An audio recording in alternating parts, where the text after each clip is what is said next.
حضرت عمر جن کو تخت حکومت پہ بیٹھتے تھے اور ان کا تخت کو سونے زبرجد کا نہیں تھا، مسجد نبوی کی چٹائی تھی، اور سارا دن وہاں بیٹھ کے لوگوں کی باتیں سنتے، اور جب رات کے اندھیرے گہرے ہوتے عمر بھیس بدل کے مدینے کی گلیوں کا گشت کرتے۔ کہا تمہارے گھر سے دھواں نکل رہا ہے اور بچے رو رہے ہیں، ان کو کھانا کیوں نہیں دیتی؟ کہنے لگی عمر کی جان کو رو رہی ہوں۔ عمر کے پاؤں تلے سے زمین نکل گئی۔ کہا کیا ہوا؟ کہا 3 دن سے ہمارے ہاں کھانے کے لیے کچھ نہیں ہے، روزانہ بچے روتے ہیں اور میں ہنڈیا کے اندر پتھر ڈال کر کے نیچے سے آگ ڈالتی رہتی ہوں کہ بچے انتظار کر کر کے سو جائیں گے، کم بخت سو بھی نہیں رہے، اور وہ پتھر پکیں گے بھی کیا، اور میں عمر کی جان کو رو رہی ہوں۔ حضرت عمر کا کلیجہ دہلنے لگا، فوراً پلٹے، واپس بیت المال میں آئے، گھی کا ایک کنستر لیا، آٹے کی بوری لی، مرچ مسالہ جات بہت کچھ اٹھایا، اپنے کندھے پہ رکھا، بوری اپنی کمر پہ لا دی۔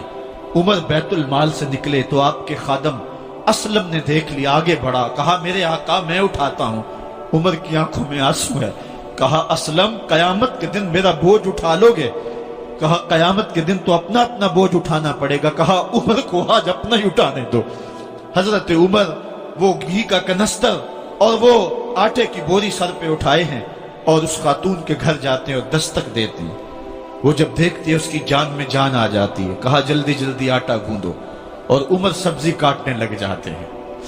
حضرت عمر رضی اللہ تعالی عنہ سبزی تیار کر دیتے، ادھر آٹا گند جاتا ہے، اور پھر اوپر چولہا رکھا جاتا ہے، چولہے کے اندر آگ رکھی جاتی ہے، وہ کھانا پکانے لگتی ہے، آگ بجھتی ہے۔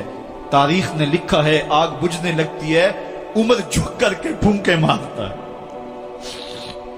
عمر جھک جھک کے پھونکے مارتا ہے۔ کھانا پک گیا اور بچوں کے سامنے کھانا رکھ دیا، بچے کھا رہے ہیں۔ اب بچے رو رو کے نڈال ہو چکے تھے۔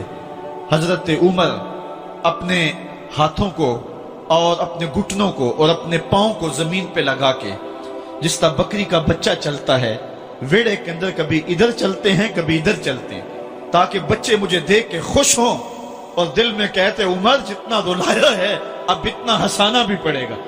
تو کبھی عمر امیر المومنین، یہ میں کسی آج کے جو ہے وہ لوگوں کے ووٹوں پہ منتخب ہونے والے حکمران کی کہانی نہیں سنا رہا، میں اس عمر کی کہانی سنا رہا ہوں جو 23 لاکھ مربع میل کا حکمران ہے، آدھی دنیا کا بادشاہ ہے۔ حضرت عمر جو ہے جس طرح بکری کا بچہ چلتا ہے، اس طرح اپنے ہاتھ اور اپنے گھٹنے زمین پہ ٹیک کر کے جو ہے وہ اس طرح چلتے ہیں۔ بچے عمر کو دیکھ کے مسکراتے ہیں۔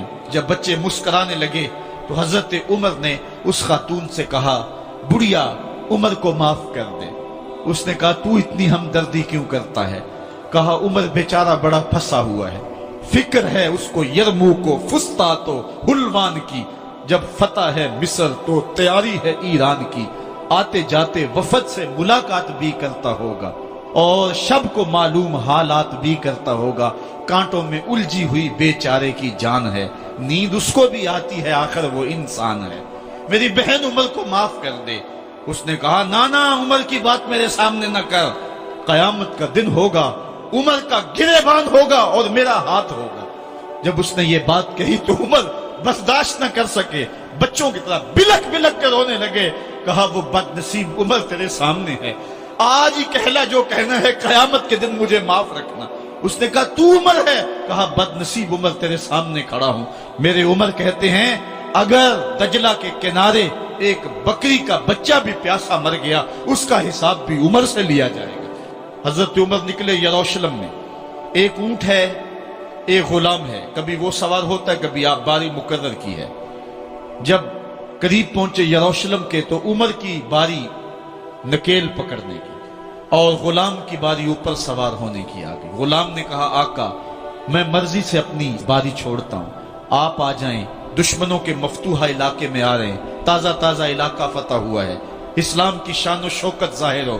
عمر نے کہا اسلام کی شان و شوکت ایسے ظاہر نہیں ہوتی ہے، اپنی باری پہ تم بیٹھو گے، اپنی باری پہ میں بیٹھوں گا۔ لوگ منتظر کھڑے ہیں، دور سے جب دیکھا کہا اس کی ہیبت سے کانپتے تھے ہم، یہ تو کوئی حبشی لگتا ہے، رنگ کالا ہے، ہونٹ موٹے ہیں، اس سے تو زیادہ حسین اس کا غلام ہے جو آگے آگے چل رہا ہے۔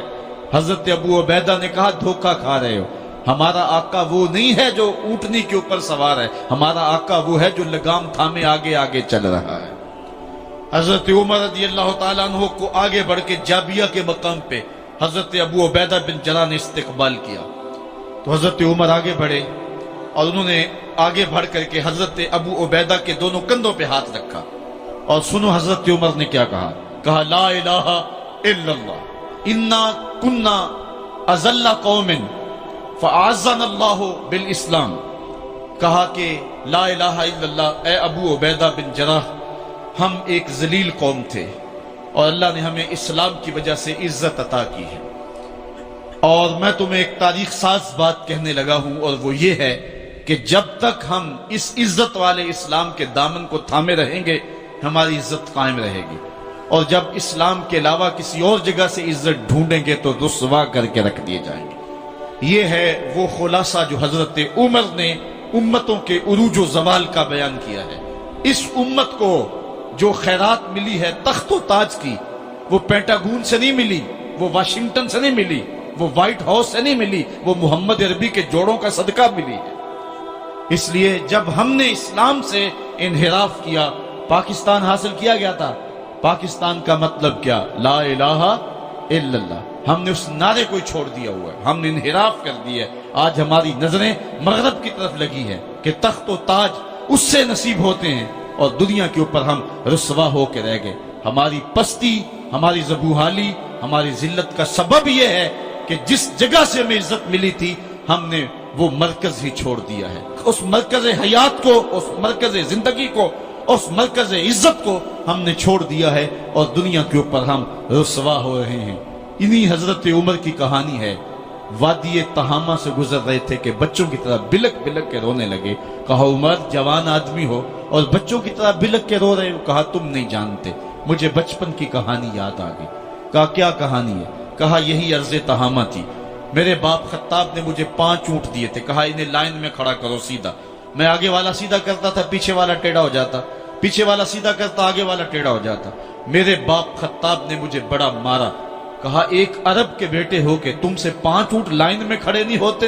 کہا ایک زمانہ عمر پہ وہ تھا کہ اس سے 5 اونٹ لائن میں کھڑے نہیں ہوتے تھے، اور آج شرق سے لے کر غرب تک 23 لاکھ مربع میل کی حکمرانی، اور انسان بھی لائن میں کھڑے ہیں۔ یہ محمد عربی کے جوڑوں کا صدقہ نہیں ہے تو اور کیا ہے؟ عمر سے تو 5 اونٹ لائن میں کھڑے نہیں ہوتے تھے۔ تو یہ عزتیں، یہ تخت و تاج، یہ حکومتیں